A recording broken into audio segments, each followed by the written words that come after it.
celular. Ok, alto e bom som, ok. Então vamos lá. Vamos lá. Pessoal, nós estamos hoje aí na nossa segunda live, entende? E estamos muito felizes aí com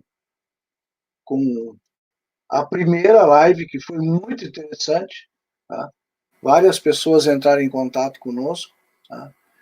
Então, nós tivemos um videozinho de abertura aí que parece que não rodou muito bem, mas é uma questão técnica. E falando em questão técnica, eu chamar o Ricardo, que é nosso colega aí. Ricardo, dá um abano para o pessoal aí. E o Ricardo sempre se encarrega da questão técnica. E também já está o Décio aí. Para aqueles que não o conheçam ao vivo, agora vão conhecê-lo. Ricardo, obrigado por enquanto. E tu não foge daí, né? Não deixa Não, nós... eu não posso. Se tu fugir, nós estamos sozinhos. Eu e o Décio não manjamos nada disso aí, entende? Não, eu estou aqui, com a surdina aqui. Então tá. Amigo Décio, é uma satisfação tê-lo conosco aí. E fazia horas que nós vinha falando sobre isso, e eu vinha te provocando, e tu vinha meio assustado, né? Mas, pô, vou ao ar, assim, mas é simples. Só pode acontecer uma coisa, tu errar. Aí depois a gente repete, faz de novo. Porque o pessoal vai gostar. Mesmo que tu erre em alguma coisa, o pessoal vai gostar do que tu tem para falar. Eu gostaria, Décio, que tu te apresentasse um pouquinho sobre ti, o que tu tem feito. E aí depois, logo em seguida, eu grudo a primeira pergunta já. Tudo contigo, Décio. Bom, eu sou Décio Schauren, nascido na colônia alemã de Arroio do Meio, e estou na genealogia há muitos anos, mas, como eu tenho o entendimento de que história e genealogia caminham juntos, eu há muitos anos pesquiso história, principalmente história da imigração alemã no Rio Grande do Sul. Bem, eu quero mais uma vez reforçar o cumprimento, que entraram mais pessoas, entende? Que estão junto conosco aí. E para quem não conhece o Décio é uma pessoa que tem se dedicado a escrever bastante. E eu gostaria, Décio, que a gente fizesse um tour pelos teus livros que tu escreveu até hoje e pelo aquilo que tu ainda está escrevendo. Tu tens um livro chamado A Busca das Origens. Isso foi lá buscar as origens do Schauren? Como é que foi isso aí? Bom, antes de mais nada, eu quero cumprimentar a todos os que estão nos assistindo. É um prazer.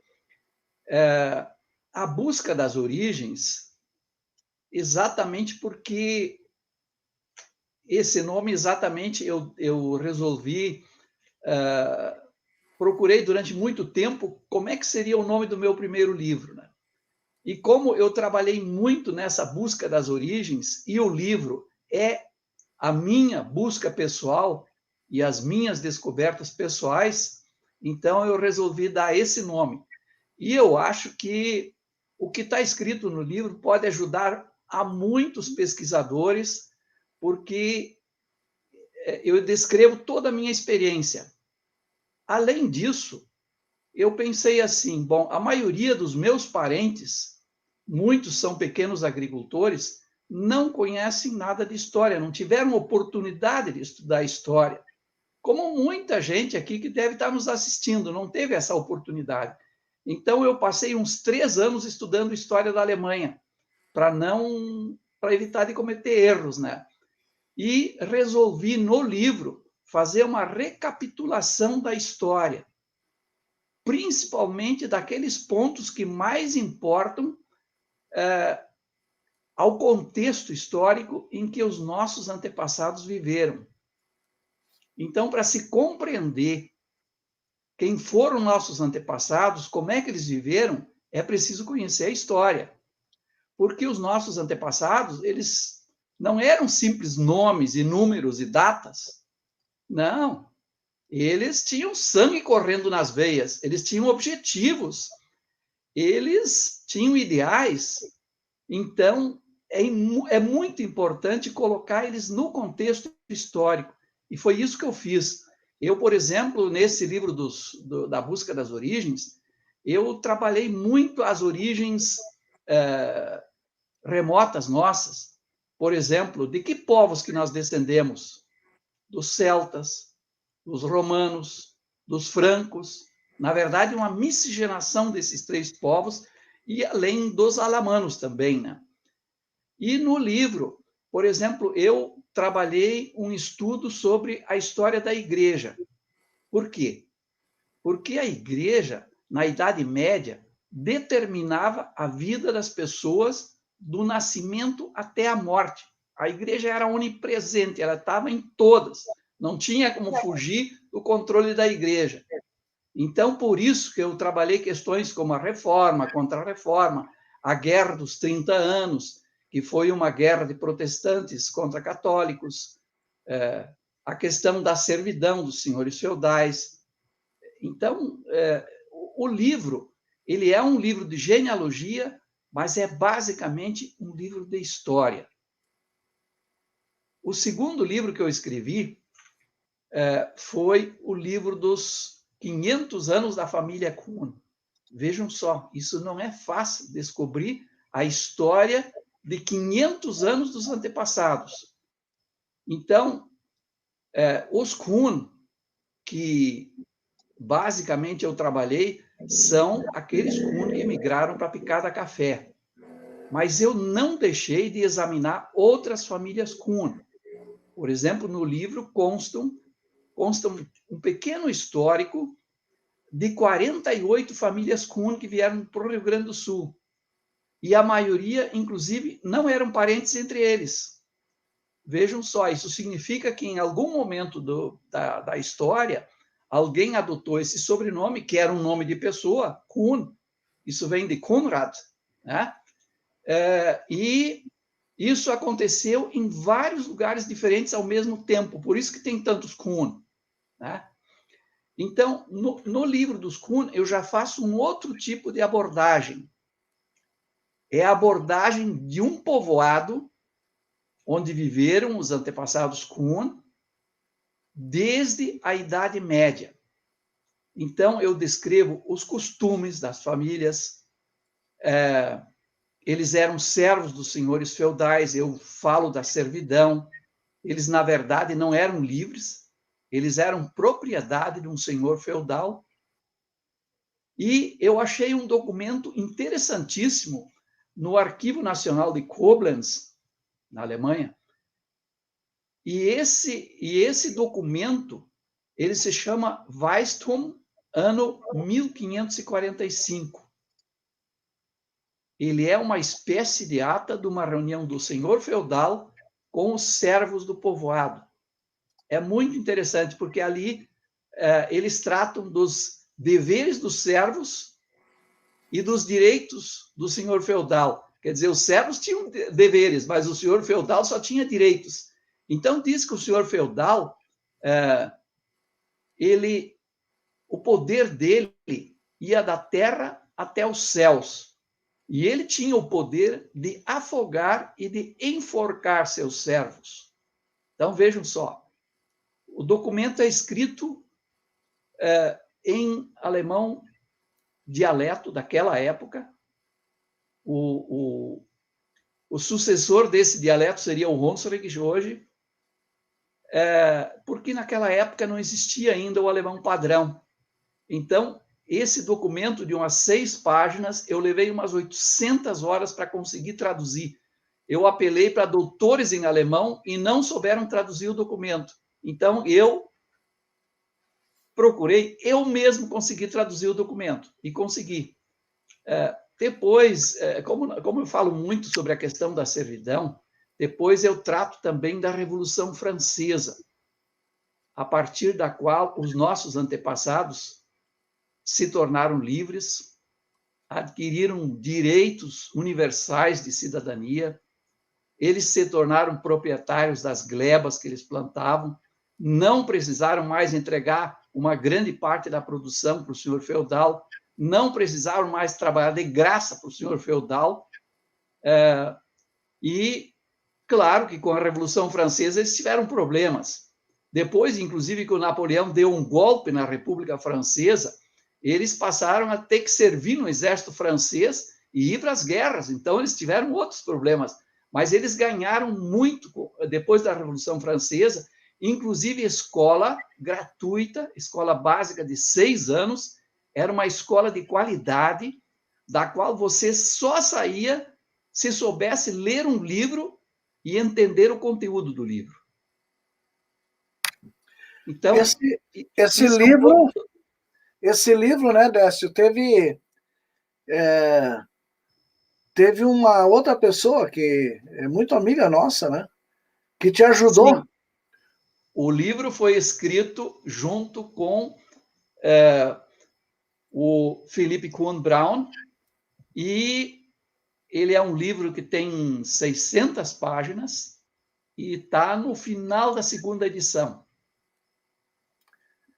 Bom, além desse, eu escrevi o livro da família Rauber. Isso. O livro da família Rauber, as origens, a história e a genealogia. E ele começa pelo Rauber mais antigo que eu descobri. Em 1450, um tal de Johann Rauber foi o administrador do abade do convento de Tholey, no Saarland. E este convento, inclusive, é o convento mais antigo da Alemanha, fundado lá pelo ano de 600. Né? E os Rauber, como eles eram amigos dos monges, eles aprenderam a ler e escrever com os monges. Os monges é que transcreviam os livros antigos para conseguir preservar os livros, né? Numa época em que menos de 1% da Europa sabia ler e escrever. E os Rauber, por terem aprendido a ler e escrever, o que era uma raridade, se tornaram diretores da igreja, se tornaram administradores do povoado, se tornaram juízes. Então, os Rauber passaram a ser uma família muito importante, apesar de eles não serem da nobreza. Vieram 17 famílias Rauber para o Rio Grande do Sul, todas elas tinham parentesco entre eles, e eu também trabalho nesse livro a questão dos sobrenomes e do sobrenome Rauber. Para quem sabe alemão, pode se perguntar por que uma família teve o sobrenome Rauber. Mas, na verdade, não é o que muitos podem pensar. Bom, outro livro que também tem uma abordagem ainda diferente de todos os anteriores é o livro da família Spaniel.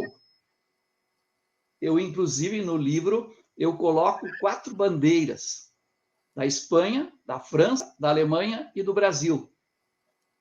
E por que esse nome Spaniel? Porque era um espanhol que, por volta de 1540, 1550, migrou para a França. E daí ele ficou conhecido como L'Espanhol. Quer dizer, ele ficou... O apelido dele passou a ser o lugar de origem, né? E na França, durante a Guerra Franco-Espanhola, os espanhóis tiveram que fugir para a Alemanha. Por quê? Porque o próprio nome dizia que eles eram espanhóis, e a França estava em guerra com a Espanha, então eles se refugiaram na Alemanha, numa região que hoje é o Saarland. E lá no Saarland, a partir de 1664, eles tiveram muitos descendentes e se tornaram uma das famílias mais numerosas do Saarland. Em 1857, um descendente desses veio para o Brasil. Ele era alfaiate e estava começando na Alemanha também, que tinha começado na Inglaterra, a Revolução Industrial. E as máquinas começaram a substituir os artesãos, os alfaiates. Então, uma máquina fabricava milhares de peças de vestuário e os alfaiates quebraram. Então, por isso, o Spaniel veio para o Brasil. E todos os Spaniel do Brasil são descendentes deste, que se estabeleceu inicialmente na Picada Feliz. Bom, além desses livros de família, eu tenho vários artigos escritos na série Famílias de Origem Alemã do Rio Grande do Sul. Eu escrevi 3 artigos que eu considero importantes. O primeiro, no volume 1, eu escrevi um livro sobre a história da imigração alemã no Rio Grande do Sul. Claro que isso é um assunto muito amplo, e eu, então, resolvi focar o meu artigo nas razões do porquê que eles saíam da Alemanha e por que eles escolheram o Brasil, né? No volume 2, eu escrevi um artigo que se chama Hunsrück Heimat. E nesse artigo tem 2000 anos de história do Hunsrück. Como muita gente do Rio Grande do Sul veio de lá, então é importante conhecer a história dessa velha Heimat. No livro 3, no volume 3, escrevi um artigo sobre o reformador Martin Luther, sua história e genealogia. Isso foi uma homenagem aos 500 anos da Reforma, né? Não sei se muita gente já se deu conta, mas Martinho Lutero, ele era antes um padre, depois ele casou e ele teve uma grande descendência. A linhagem masculina ela foi até a 5ª geração, aí ela se extinguiu, mas a linhagem das mulheres, filhas dele, ela continua até hoje e nós temos aproximadamente 5.000 descendentes do Lutero espalhados pelo mundo. Então, esses são basicamente os meus livros. Eu escrevi alguns outros artigos sobre genealogia de famílias, por exemplo, os Gehlen, os Kirch, os Roa, os Zimmer, e estou escrevendo muitas outras. Bem, Décio, nós estamos preparando o volume 4, né? Dessa série de livros, né? Sim. E mesmo com pandemia aí, atrasando eventualmente o lançamento, porque fazer um lançamento com 150, 200 pessoas, ou até 250 pessoas, como já tivemos, né? Não vai dar. Então, o lançamento vai demorar um pouco. Esse livro, tu vais escrever sobre o quê? Tu pode adiantar para nós, assim? Não exatamente nesse livro, nesse volume 4, mas eu estou escrevendo um outro livro. Ah, não, mas o outro não fala ainda, não pode falar, cara. Não. Tá, então é o seguinte, nós vamos fazer uma live, tá? Especialmente sobre esta série de livros Famílias de Origem Alemã do Rio Grande do Sul. Nós chegamos a fazer também um de Santa Catarina, tá? De famílias que chegaram em Santa Catarina. Mas, oportunamente, nós queremos entrar, aí tem a figurinha com os 3 livros lá em cima, o verdinho Santa Catarina, e depois tem mais outros 2 livros de famílias que foram feitas aí. Um da família, isso aí depois nós vamos tratar. Oportunamente, eu quero abordar, talvez a gente vá convidar o nosso colega André Hamann e tu para falar sobre o que vem a ser essa série de livros sobre famílias de origem alemã. Qual a amplitude disso mediante os imigrantes alemães que não só alemães, boêmios, enfim, de fala alemã, né, de fala germânica, que se instalaram aqui no Rio Grande do Sul, e do Rio Grande do Sul, inclusive, foram para Santa Catarina, Paraná, outros atravessaram o Rio do Uruguai, foram para Misiones, onde temos vários familiares, inclusive família Kuhn tem lá, e vários, Rauber também, até, e até inclusive no Paraguai, onde é que nós temos amigos lá que estão nos assistindo, aí que eu vi pela lista aí. Tá? Mas tu está trabalhando em cima de um livro que vai ser algo que vai formar como é que eu vou te dizer, não um divisor de águas, ninguém tem pretensão de brigar por causa de uma coisa, mas vai formar um novo conceito sobre alguma coisa que no passado não foi devidamente pesquisado e houve uma história que não estava bem contada. E hoje, com as pesquisas que tu fez, junto com mais uma outra pessoa, que tu pode depois citar o nome, vocês têm uma nova história para contar, mas é uma história com H e verdadeiro. Eu diria até que é um H maiúsculo. Fala então sobre o dito cujo livro que vai ser bilíngue, cerca de 600 páginas, mais ou menos, né? Fala sobre ele, Décio. Eu estou em fase final da redação de um livro, aliás, estamos, né, porque eu estou escrevendo esse livro em parceria com um pesquisador e professor alemão, que se chama Friedrich Hüttenberger. E o que esse livro, qual é o assunto desse livro? Ele pretende lançar para o público a história real da imigração de um grupo de colonos alemães, mais de 500 pessoas, que depois vieram a ser fundadores de Dois Irmãos, de São José do Hortêncio, de Ivoti, e que enfrentaram um furacão no Canal da Mancha.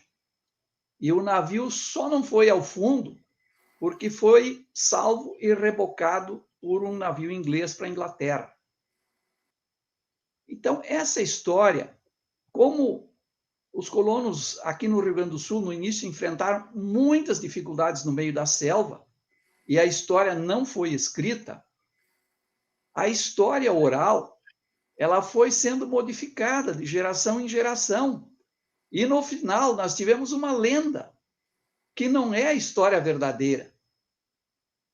Então, até hoje, as pessoas basicamente conhecem a lenda do navio Cecília. O navio Cecília, que na verdade nunca existiu. E nós vamos comprovar isso com documentos. Em arquivos da Alemanha, da Holanda e da Inglaterra, se achou centenas de documentos daquela época. E a partir dela que nós vamos reescrever um capítulo da história da imigração alemã no Rio Grande do Sul. Bom, esse livro ele vai ter umas características que vão nos indicar para onde essas famílias foram quando chegaram aqui, onde se instalaram. Inclusive com a primeira descendência no Brasil, é isso? Sim. A partir desse livro, não só os descendentes desses imigrantes podem conhecer a história real da sua família, mas também a genealogia. Nós fizemos uma parte que é um histórico de todas as famílias imigrantes desse navio, que foram 108 famílias. E cada uma tem um histórico, e muitos nós conseguimos retroceder na genealogia até o avô do imigrante na Alemanha, e trazemos a primeira geração de descendentes no Brasil onde é que eles se estabeleceram, para onde é que foram. Então, vai ser um prato cheio, principalmente para os descendentes dessas famílias e, claro, também para os genealogistas em geral.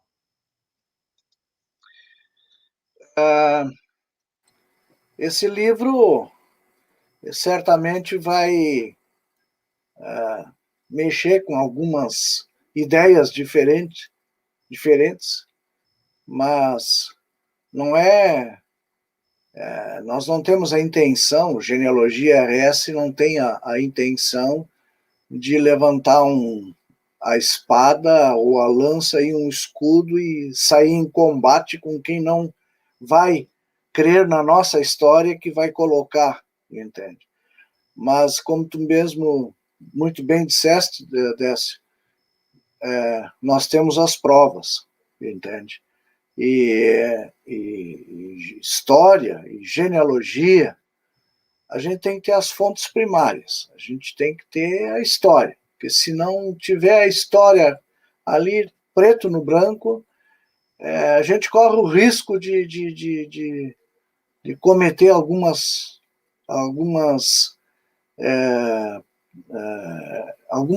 deixar algumas lacunas da verdade verdadeira, como se diz, né? Mas eu acho que é importante dizer assim, a gente não quer ser o dono da verdade. Por isso nós pesquisamos durante muitos anos e vamos mostrar todas as coisas que nós vamos afirmar, nós vamos demonstrar através de documentos daquela época. E nós, evidentemente, muito ao contrário de querer criar um conflito, por exemplo, com dois irmãos, Ivoti ou São José do Hortêncio, não. Nós vamos contribuir muito para aqueles moradores conhecerem a verdadeira história, a história real, e, inclusive, isso vai ser importante para todos os eventos comemorativos, por exemplo, que a prefeitura promove, que as comunidades promovem, porque, conhecendo a história verdadeira, se pode explorar muito mais ainda as festas, o turismo. Então, vai ser um grande avanço para essas comunidades. Bueno, tu começaste descrevendo a tua história sobre os livros que tu fez, e eu sei que tu tem histórias das visitas que tu fez na Alemanha, né?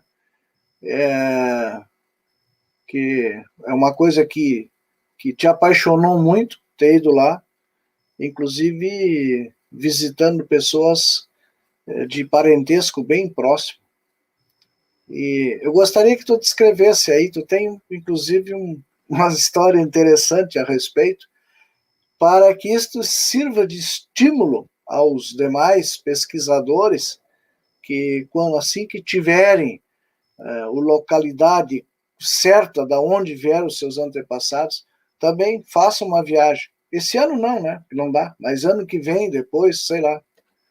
E o que aconteceu com os teus contatos pessoais lá, Décio? Conta para nós aí. Bom, antes dos contatos pessoais, eu quero falar um pouquinho como é que surgiu o meu interesse pela genealogia. O meu avô conhecia muito da história e que, na verdade, ele já tinha ouvido da história do avô dele, né? Só que quando meu avô faleceu, chegou um momento que eu comecei a pesquisar a genealogia de fato e não tinha anotado nada do que o meu avô tinha contado. E chegou um momento em que ninguém sabia de onde os Schauren tinham vindo. Então, nós ficamos com um problema, né? Como nós vamos descobrir alguma coisa na Alemanha se a gente não sabe de onde é que eles vieram? E nem o Hillebrand anotou em São Leopoldo quando o imigrante chegou. Ele só colocou lá que ele veio da Prússia. Mas isso diz muito pouco. E houve uma grande coincidência que um primo meu foi trabalhar no cartório de Lajeado e descobriu lá um arquivo com uma cópia do passaporte. E essa cópia foi feita em 1907 pelo irmão do meu avô, que certamente pensou, bom, um dia esse original pode se perder, eu vou fazer uma cópia e vou registrar no cartório. Então, isso abriu uma janela para nós, para a pesquisa da história e da genealogia. Então, a partir disso, eu comecei a me preparar para ir para a Alemanha. Inclusive, eu seria o primeiro Schauren a fazer a viagem de volta ao povoado de onde os Schauren vieram. Quando eu cheguei lá, me deu uma emoção tão grande que eu tive que respirar fundo, porque parecia que aquele povoado já era conhecido para mim, de tantas coisas que eu me lembrava que o avô tinha contado. Então, a primeira coisa que eu tentei fazer é partilhar essa alegria com os meus familiares e ligar para o Brasil. Bom, procurei um lugar de onde que eu poderia fazer uma ligação para o Brasil.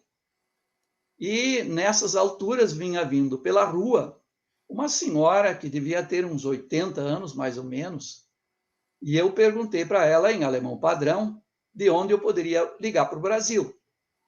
E ela me respondeu em dialeto, e disse assim, Orquimo do Uven dat Rude Heiße. Eu digo, puxa, mas esse é o dialeto que eu sei falar. E começamos a conversar em dialeto. E depois de algum tempo, essa senhora me perguntou assim, wie lang wohnst du dann schon Jaus? Quer dizer, há quanto tempo você já mora lá fora? E eu expliquei que eu não era alemão, que eu era brasileiro, e que meus antepassados tinham saído de lá em 1846. Aí ela custou a acreditar nisso, e me perguntou assim, wie kannst du dann so schön Deutsch sprechen? Quer dizer, como é que você sabe falar tão bem alemão? Então, isso foi o episódio pitoresco, né, que aconteceu. Uma outra coisa que eu nunca me esqueço, quando eu fui almoçar num restaurante que ficava num prédio daqueles mais antigos, aqueles prédios medievais, né? E daí o dono do restaurante me contou que aquele prédio tinha 800 anos. E disse que lá tinha sido a prefeitura na época dos franceses, da ocupação francesa, e que os prepostos do Napoleão tinham administrado a região desde aquele prédio. E me disse mais, olha, ali no andar de baixo está almoçando um professor de história com seus alunos. Eu vou te apresentar quando eles terminarem de almoçar. E na conversa com esse professor de história, ele me disse que daquele povoado de Merl, que hoje é município de Zell, Mosel, tinham saído 28 famílias para o Brasil. E o curioso é que eu tinha uma lista com todas as famílias que vieram de Merl aqui para o Brasil. E essa minha lista, nessa lista constavam 56 famílias, quer dizer, exatamente o dobro do que eles tinham. Aí eles ficaram muito surpresos e, inclusive, sequestraram a minha lista, ainda bem que eu tinha uma cópia.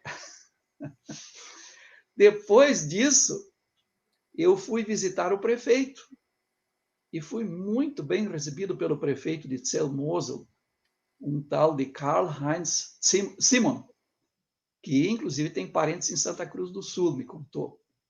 E este prefeito me apresentou para o titular do cartório, Standesamt. E esse titular do cartório tem o sobrenome Brem, que também está cheio aqui no Rio Grande do Sul, então ele também tinha parentes aqui no Rio Grande do Sul. E eu fiquei 2 dias lá pesquisando registros civis. E no final, antes de ir embora, o titular do cartório disse, olha, eu vou te dar um presente. Eu vou te dar uma cópia autenticada do nascimento e do casamento do teu imigrante. Então, foi muito bom visitar a terra dos meus antepassados. Questão das pesquisas na Alemanha, que talvez se torna até assim enfadonho, para muitos, né? Tu tiveste pesquisando, além disso, alguma coisa que nós chamamos de FB, os Familienbuch, né? E tiveste em Trier também? Sim, Confere. Nélio. Aliás, em Trier, eu estabeleci o meu quartel-general de pesquisa, porque lá, no arquivo do arcebispado, do bispado hoje, existem todos os livros de registros paroquiais católicos que não foram destruídos em algum momento da história. Todos esses livros são escritos, os originais são escritos em latim. Então, inclusive, eu levantei as mãos para o céu, porque eu fiz o ginásio num colégio de padres jesuítas e nós tínhamos 5 aulas semanais de latim. Eu odiava o latim naquela época, mas eu me lembrei muito e dei graças a Deus que eu tinha estudado latim, senão eu não ia entender nada. Então, nesse bispado, no arquivo, tem todos os registros paroquiais do Hunsrück, do Vale do Mosel, Eifel, Saarland, está tudo lá. Mas eu quero dizer para aqueles que não sabem latim, e isso hoje muito pouca gente sabe, que fiquem tranquilos, vocês podem ir pesquisar lá, porque esses livros do latim foram transcritos por genealogistas e historiadores para o alemão. Então, de cada povoado se forma um Familienbuch, um livro de famílias, daquele povoado de um determinado período. A maioria é lá por volta de 1680 até 1798, e os mais recentes, eles já vêm até por volta de 1900. Então, o Familienbuch, eles colocaram todas as famílias daquela época, daquele período, em ordem alfabética de sobrenome e com o histórico de cada família, né? Então, isso para os genealogistas é muito importante.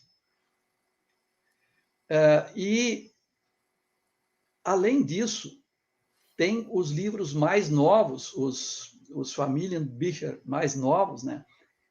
Esses eles já colocaram muito mais dados. Por exemplo, os primeiros só era a transcrição de livros de registros paroquiais, católicos ou protestantes. E hoje eles cruzam todos os dados que existem em um determinado período de um determinado povoado. Então, por exemplo, os Familienbuch mais recente, você tem os registros paroquiais católicos, os registros paroquiais dos evangélicos, você tem o cruzamento com os registros civis, o que existe de listas de impostos dos senhores feudais, listas de moradores dos povoados, as listas do sal. Vocês vão perguntar, mas por que as listas do sal? É que os senhores feudais distribuíam o sal para os seus súditos. E eles usavam isso, inclusive, para controlar os súditos. Depois tem os processos judiciais. E eu sempre digo assim, aquelas famílias que eu não encontro nos processos judiciais, isso é positivo. É sinal que eles não tiveram nenhuma bronca, né? Que eles aparecem no processo judicial. Então, desculpem. Então, tem muitos dados nesses livros de família, né? E também nessa cidade de Trier, para quem já conhece os seus antepassados, pode ir procurar ter uma noção de como é que eles estavam economicamente.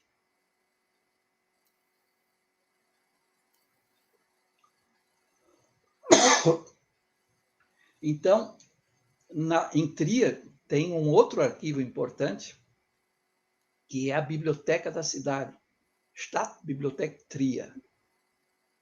Então, ali você pode encontrar listas de impostos dos senhores feudais listas de moradores e muitos outros documentos dos quais é possível tirar cópias, é possível fotocopiar. Também existe o Arquivo Nacional de Koblenz, o Arquivo Estadual de Saarbrücken,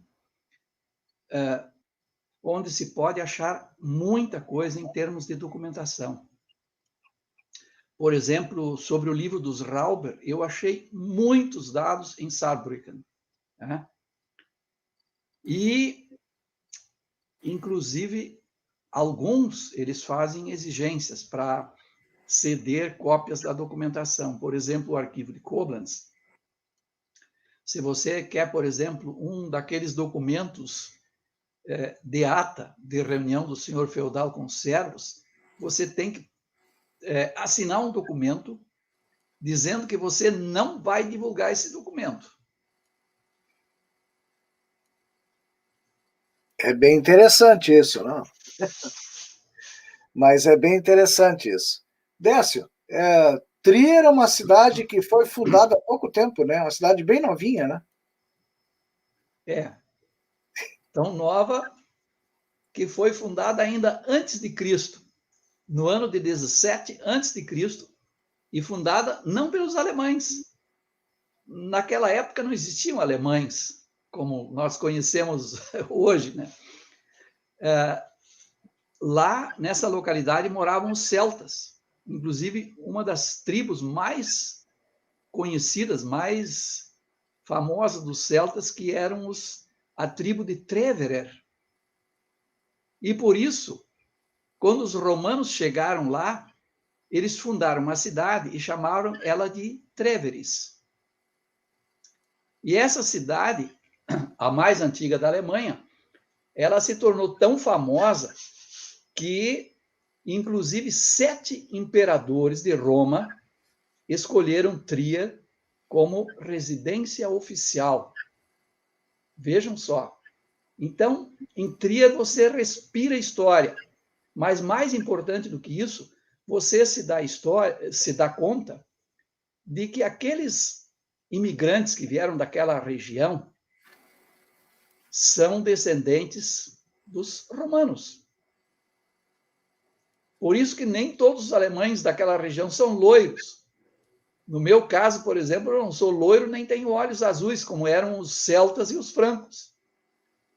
Então, é uma grande prova de que eu também sou descendente dos romanos.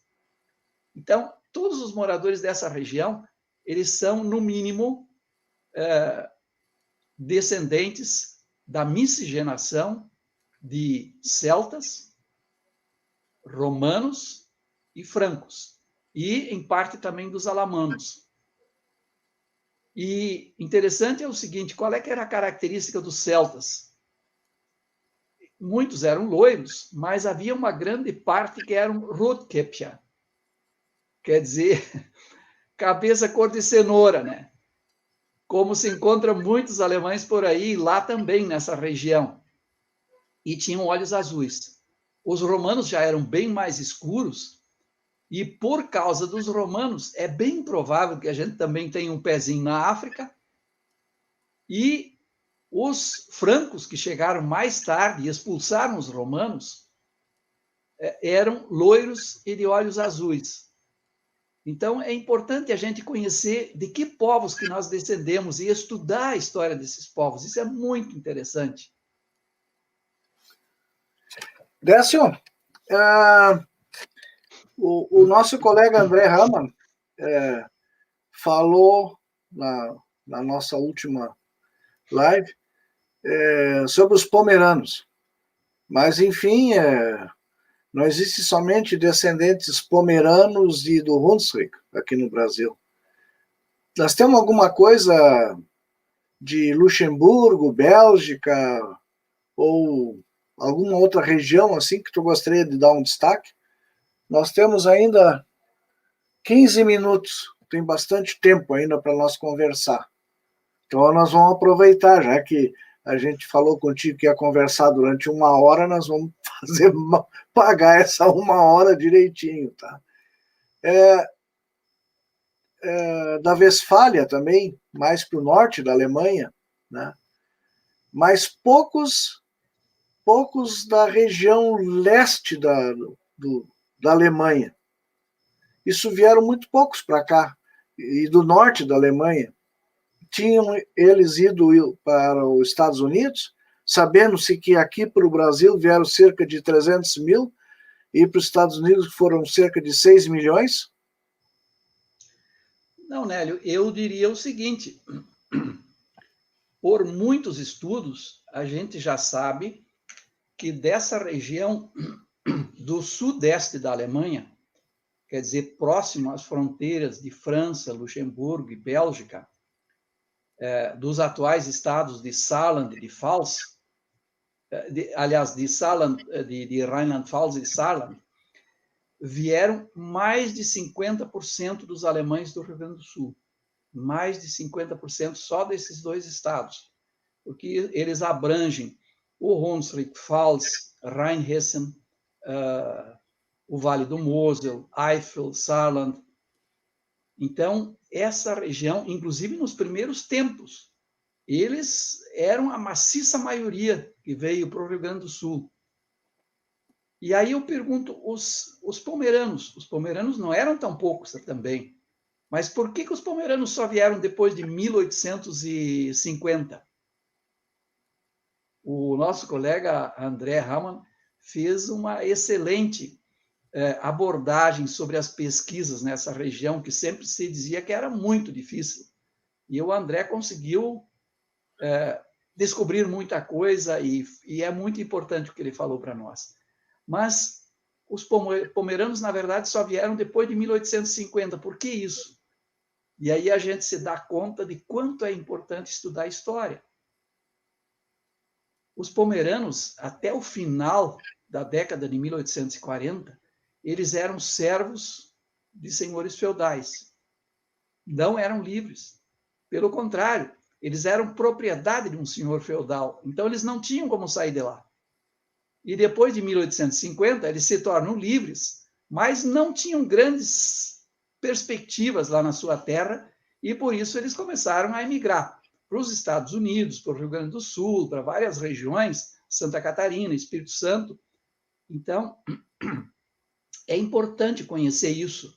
Ao contrário do pessoal que era do sudeste da Alemanha, quer dizer, todos aqueles que vieram daqueles territórios do lado esquerdo do Rio Reno, todos esses já eram livres logo depois da Revolução Francesa. Porque muita gente pergunta, mas o que a Revolução Francesa tem a ver com os alemães? Muito, muito. A Revolução Francesa foi uma rebelião do povo contra as tropelias dos nobres, contra o absolutismo dos reis, e, inclusive, os senhores feudais caíram em desgraça e os servos ascenderam a condição, inclusive, de proprietários das suas glebas que eles plantavam.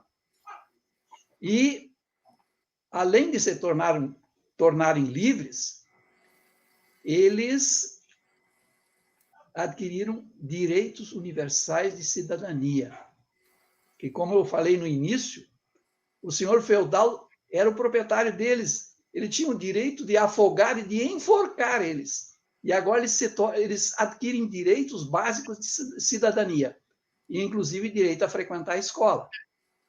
Então, isso foi muito importante. Daí, o que aconteceu? Os revolucionários franceses, eles tinham um lema, que era liberdade, igualdade e fraternidade. E eles, inclusive, acenaram com possibilidade de socorro aos povos oprimidos que viviam do lado de fora das fronteiras deles. E aconteceu, inclusive, que aqueles alemães que eram do antigo Ducado de Lorena e que haviam já um certo período pertencido para a França, eles começaram a fazer abaixo-assinados para voltar a pertencer à França, porque eles sabiam que eles iam ter ganhos com isso. O que aconteceu? Os revolucionários franceses ocuparam a região em 1792. e a partir daí, os franceses ocuparam todo o território do lado esquerdo do Reno. E em 1798, toda essa região da Alemanha passa oficialmente a pertencer para a República Francesa, pelo Tratado de Paz de Campo Fórmio. Décio, eu sou pesquisador novo, tu pesquisa bem mais tempo do que eu, e sempre existe uma dúvida até onde nós podemos retroceder nas nossas pesquisas. Tem gente que volta para antes de Cristo ainda, né? Mas isso aí é outra história. Baseado na pesquisa de fontes primárias, aquilo que é verdade, aquilo que está registrado. Até que ano dá para chegar com as pesquisas? Bom, Nélio, antes disso, é importante dizer que o que essa questão de pertencer à França influiu nas pesquisas do pessoal que vai pesquisar nessa região.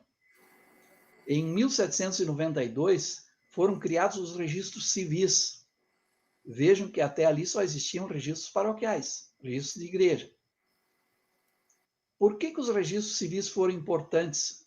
Porque eles têm muito mais informações do que os registros de igreja. Por exemplo, pela primeira vez vão aparecer os avós paternos e maternos num documento de nascimento, de registro de nascimento.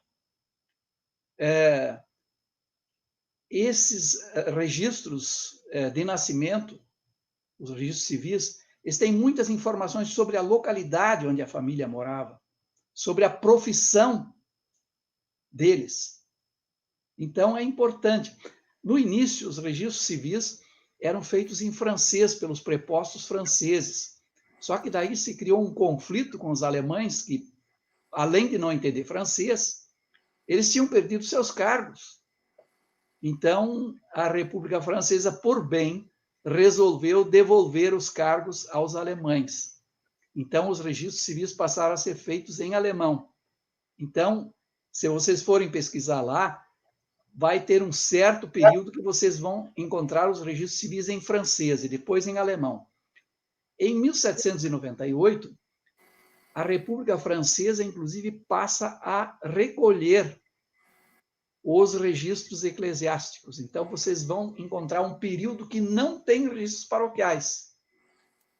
Isso aconteceu porque a igreja começou a boicotar os registros civis. E os registros civis, além disso tudo, eles não são feitos no calendário gregoriano, que a Igreja Católica usava, ou a Igreja Evangélica. Eles criaram um novo calendário, que é o calendário da República Francesa. E o ano 1 é o ano de criação da República Francesa, 1792. E os meses também têm nomes diferentes.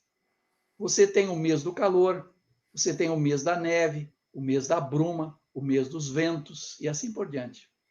Então, o meu imigrante Schauren nasceu no 20º dia do mês dos ventos, do 10º ano da República Francesa. E agora, que data é essa dentro do nosso calendário gregoriano? Então, você tem tabelas de conversão que você pode usar e vai descobrir o seguinte: na verdade, o imigrante Schauren nasceu no dia 10 de março de 1802. Era o 20º dia do mês dos ventos, do 10º ano da República Francesa. Bom, mas dito isso, eu vou à tua pergunta: até onde que se pode chegar, até onde se pode retroceder nas nossas pesquisas genealógicas? Bom, na Alemanha, os registros paroquiais, que são os mais antigos, muito mais antigos do que os civis, eles foram criados a partir do Concílio de Trento, que aconteceu de 1545 até 1563. Na verdade, esses registros, eles foram criados pelo Concílio de Trento numa tentativa de controlar o rebanho da Igreja Católica, porque a reforma estava avançando e a Igreja Católica estava perdendo muita gente para os luteranos, para os calvinistas e assim por diante. Mas, na verdade, até serem feitos livros de registros de batismos, e passaram muitos anos. E nesses livros de registros de batismos, a igreja obrigou que cada batizando tinha que, além de ele ter um nome, ele tinha que ter um nome de família, quer dizer, um sobrenome. E, bom, o que aconteceu com os primeiros livros de registros paroquiais? Se encontra livros de registros paroquiais de 1569, por aí, mas a maioria já depois de 1600.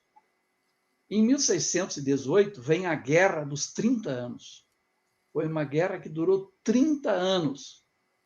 E, principalmente, ela devastou toda aquela região, como eu falei, do lado esquerdo do Reno. Era uma guerra de protestantes contra católicos, ou católicos contra protestantes, né? Então, praticamente todos os livros paroquiais, tanto católicos como evangélicos, foram destruídos. Na verdade, se tem uma regularidade em termos de registros paroquiais a partir de 1680, mais ou menos, né? Então, uma coisa é muito provável, se você for pesquisar lá, você vai conseguir chegar até por volta de 1680.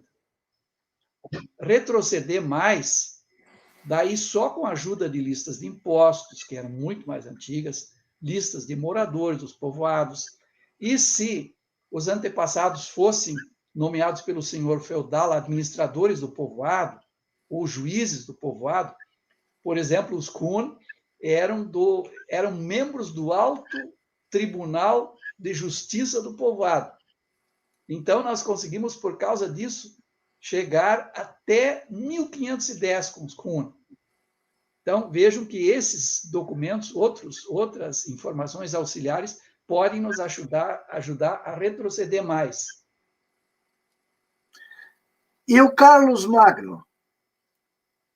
Que todo mundo quer ser descendente do Carlos Magno.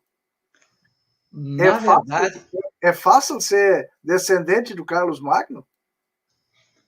Olha, em primeiro lugar tem o seguinte, o Carlos Magno foi um grande guerreiro.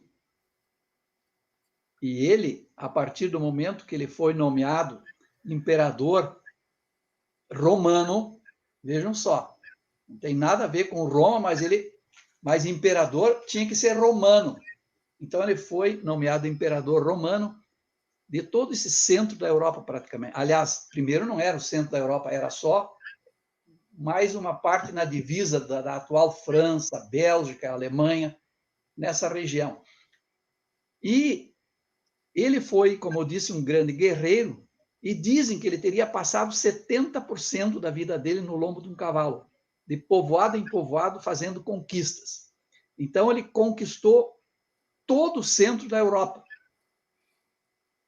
E diz a história que nessas viagens de povoado em povoado, ele teria tido mulheres e teria deixado filhos em praticamente todos esses povoados.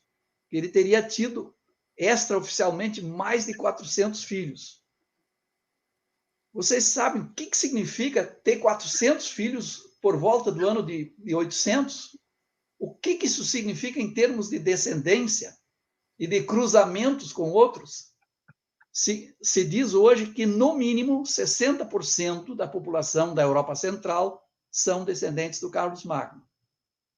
Mas isso não dá para comprovar. Bom, como é que nós podemos comprovar ser descendentes do Carlos Magno? Muito poucos. Quem teve algum antepassado ligado à nobreza pode retroceder muito mais. Apesar de a grande maioria dos nobres não saberem ler e escrever, eles tinham mandado fazer documentos das posses deles, dos herdeiros, quem eram os pais e tal e coisa. Então, por isso que, através dessa documentação dos nobres, se consegue chegar até 1300, 1200, e, em alguns casos, até o Carlos Magno. Então, se alguém tiver a felicidade de ter um pouco de sangue azul, ele pode conseguir chegar com a sua árvore genealógica até 1300, 1200 e alguns até o Carlos Magno. E mais do que o Carlos Magno, porque nós conhecemos 3 gerações antes do Carlos Magno. Então, você pode chegar até aproximadamente o ano de 700 depois de Cristo. Bom, mas para a maioria dos imigrantes que vieram para cá, que são descendentes de servos e que não tinham direitos, isso é muito difícil, né? Isso é muito difícil. E mesmo para os nobres, para os da nobreza, tem uma certa dificuldade que, durante a Idade Média, existem muito poucos documentos. E, quando eles existem, ainda são escritos em latim. E tem que tentar fazer uma tradução. Quem tentou mudar isso tudo foi o Lutero, quando ele traduziu a Bíblia para o alemão. Então, muito mais alemães se interessaram por aprender a ler e escrever em alemão agora, não em latim, que eles não conheciam, né?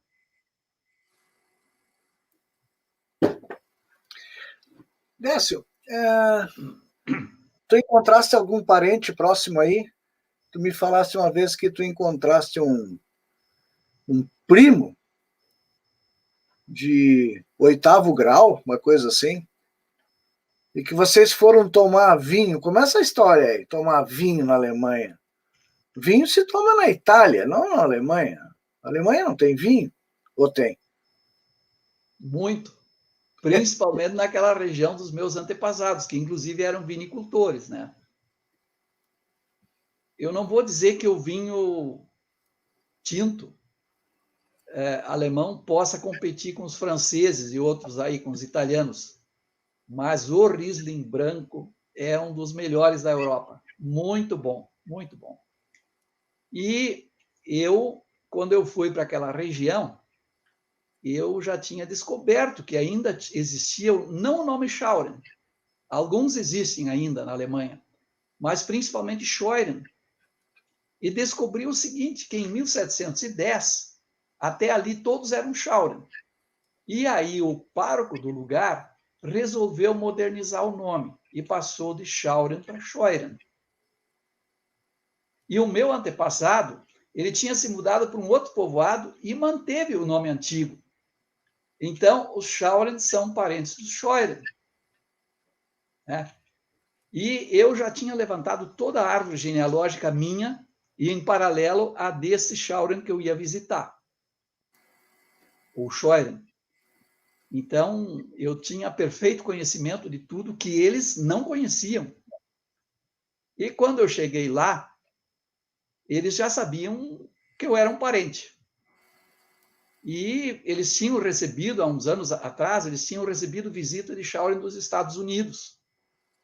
E não conseguiram se entender. Eles tiveram que buscar um tradutor para conseguir entender os americanos, porque os americanos não falavam mais alemão. Então, eles ficaram absolutamente surpresos que a gente falava alemão padrão, falava dialeto. Eles ficaram muito felizes, né? E quando eu cheguei lá, o dono da casa, o Schauren, me disse o seguinte: primeiro, nós vamos tomar uma garrafinha de vinho, depois nós conversamos. E aí eu descobri que isso é comum naquela região onde tem muito turismo, e principalmente turismo de vinho, né? A primeira coisa que você faz quando a gente se encontra é tomar um copinho de vinho, pelo menos. Bom, esse Schauren, ele me disse o seguinte: olha, semana passada eu comprei uma Mercedes novinha. Eu vou te levar para todos os lugares da Alemanha que você quiser ir. de tão feliz que eles ficaram. Isso sendo 8º primos. Mas eu descobri parentes mais próximos. É difícil descobrir muitos parentes próximos, porque de tantos anos que faz que o pessoal está aqui no Brasil, isso é impossível, né? Então, mas eu descobri uma prima de 4º grau, no Saarland, que é parente por parte da minha avó Kuhn. Se chama Matilde Ludwig, muitos devem conhecê-la, porque ela tem uma pousada que se chama Casa do Brasil. Por que Casa do Brasil? Porque desse povoado de Telai, onde ela mora, saíram no século XIX 186 famílias que vieram para o Rio Grande do Sul. E hoje, muita gente, desde 1960, muita gente volta para lá para conhecer a velha Heimat. E ela resolveu construir uma pousada e acolher esses brasileiros. E ela é uma espécie de mãe dos brasileiros lá. Bem, Décio, eu sei que nós podíamos ficar conversando bem mais. E diversas pessoas aí deixaram mensagem para ti, que eu vou copiar e depois eu vou passar para ti e tu pode responder para eles. Quando se pesquisa assim, lá 1400, 1600 por aí, às vezes surgem algumas palavras meio diferentes. E tu tem uma história aí de um nome que foi traduzido e não era nada daquilo que foi traduzido. E como é que foi esse nome? Conta para nós essa história. O recado que eu quero deixar, o recado final, para todos os que se interessam por pesquisar genealogia e história, é que vocês procurem sempre ir nas fontes primárias, quer dizer, nos originais. Porque muita coisa foi transcrita equivocadamente. Então, a gente tem que ter muito cuidado com o Ctrl+C, Ctrl+V, porque a gente pode dar com os burros na água. E eu sempre conto uma história que aconteceu uma história pitoresca que aconteceu com um conhecido meu, que tem muitas genealogias por aí, inclusive no site dos Mormons, muita gente colocou dados e que são dados equivocados. E esse meu conhecido, ele conseguiu formar a árvore genealógica dele até por volta de 1600.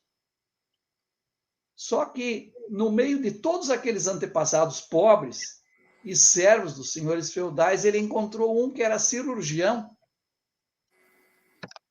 E ele ficou muito surpreso. Puxa, mas eu tenho um antepassado que era cirurgião naquela época. Depois ele foi pesquisar no livro original, na região lá do Pfalz, ou Rheinhessen, não me lembro bem, e ele foi ver a palavra que estava escrita lá. E, de fato, estava escrito em alemão. Ele era evangélico, estava escrito, o registro era feito em alemão já, e estava escrito que o antepassado dele era quirúrgico. Daí ele foi estudar essa palavra. Hoje, quirúrgico significa, de fato, cirurgião. Mas, naquela época, significava que ele era barbeiro.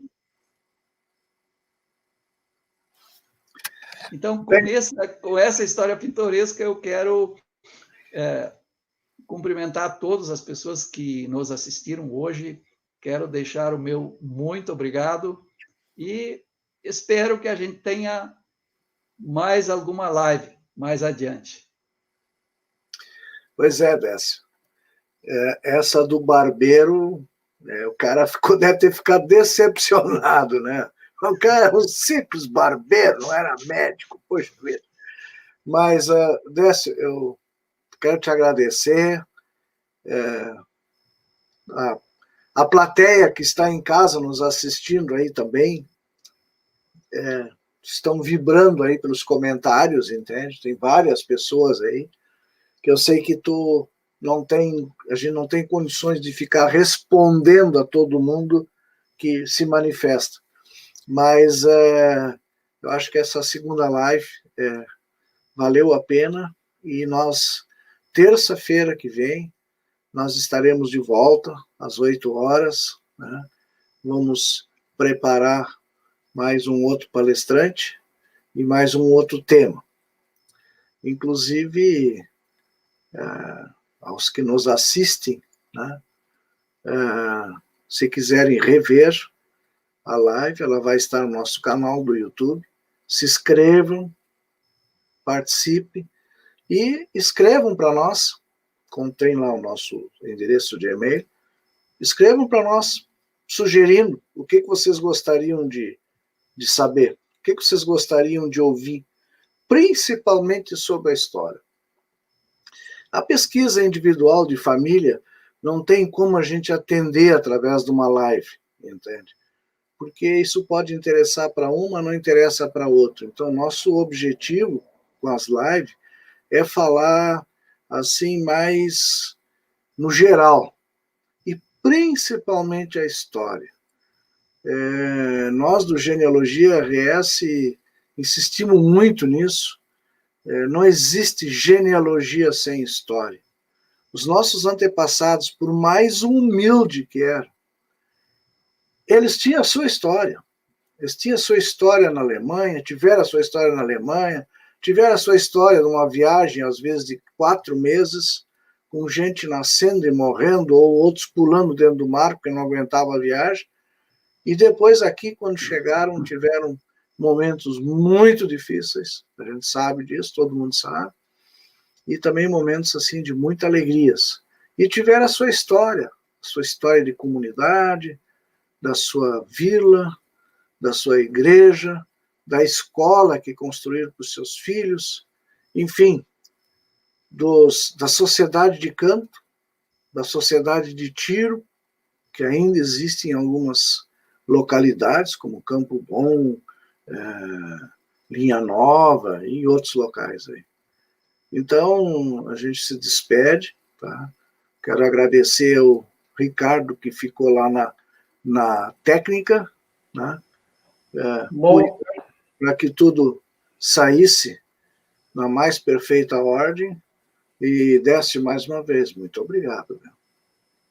Tu é um cara. Ok. Um abraço para todos.